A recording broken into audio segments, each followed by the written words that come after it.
Hi ladies and gents, welcome to this podcast where I'm going to be looking at inventory and net realisable value. Don't confuse net realisable value with something called net book value. That's the old term for carrying amount, and that's the value that we place on our non-current assets.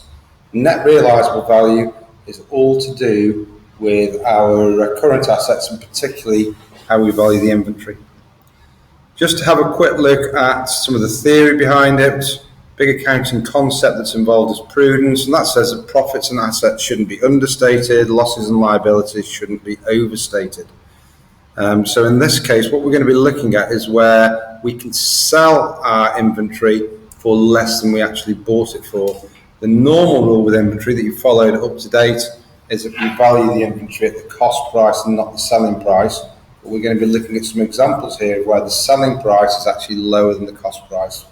So if we have a look at the example that I've done, we've got a simple example where a shop had 10 winter jumpers in stock and they cost $10 each. So during the winter, we'd have valued that inventory at $10 times 10 jumpers, and that would have been $100. However, now the winter season is over, and whereas we used to sell those jumpers for $25 each, we'll now only get $8. So we've now got a cost price which is higher than the actual selling price of the item. So when we were valuing, when we purchased the jumpers, they cost us $100, but now we need to use the $8 because it's lower for the valuation, and therefore 10 times 8 is 80. The new value of the inventory will be $80. Quick look at the journal entries to reflect this. Well, the first thing we need to do is we need to make inventory small. And if you remember, inventory in the income statement is a credit entry for the closing inventory. To make it smaller, we therefore need to debit closing inventory in the income statement. And in the statement of financial position, closing inventory is a debit entry. So to make it smaller in the statement of financial position, we need to credit closing inventory by $20. How does it affect profit? We've got a debit entry in the income statement. Debit entries in the income statement decrease profit, and it's going to affect working capital, because if you remember, working capital is the total value of your current assets, take away the total value of your current liabilities, and we're going to decrease the current assets by $20. Right, very simple question for you to start with on this topic, and then we're going to look at something a bit more advanced. So once you've done this question, or once I've finished explaining it, just pause the video. What I want you to do, you've got 4 more items, as well as some jumpers that a shop has in stock, and you have to work out how much we're going to value each jumper or each item of clothing for, and what total valuation we're going to place on that, and then work out the total value of all the inventory in this shop or Bacala. So the example that I've done, the cost price was 20, the selling price though was only 15. So the unit price for inventory valuation will be the lower, which is $15. Total value of the inventory is 10 times 15, which is 150. And you'll just need to do that for the other 4, and then work out the total value of the inventory. Right, moving on. Okay, what you'll also find though is that you normally in your exam got a slightly more complicated example. So what is net realisable value? Well, the net realisable value of an item is what a business receives from its customers after all the costs of selling that good have been subtracted. And those selling prices may include transport, they may need to repair the items, and they may need to also do some advertising to advertise those goods out there.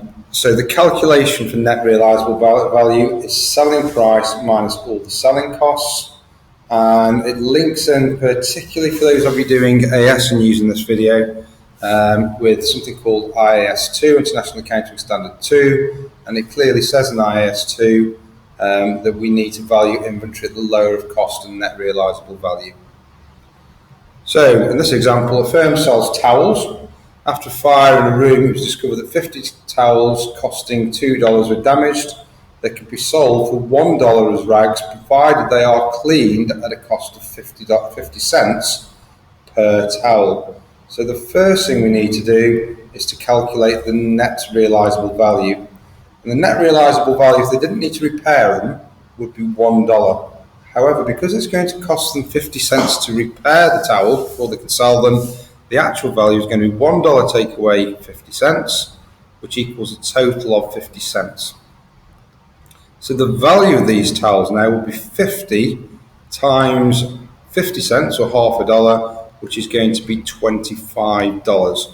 And that is clearly going to be lower than the original $100 value that would have been placed on these towels at cost. So in this case, the inventory value was declined by $75, 100 minus 25. So there'll be a decrease in profit because we need to debit the inventory in the income statement, and we need to credit the inventory to reduce it in the statement of financial position. So that will also decrease the working capital by $75.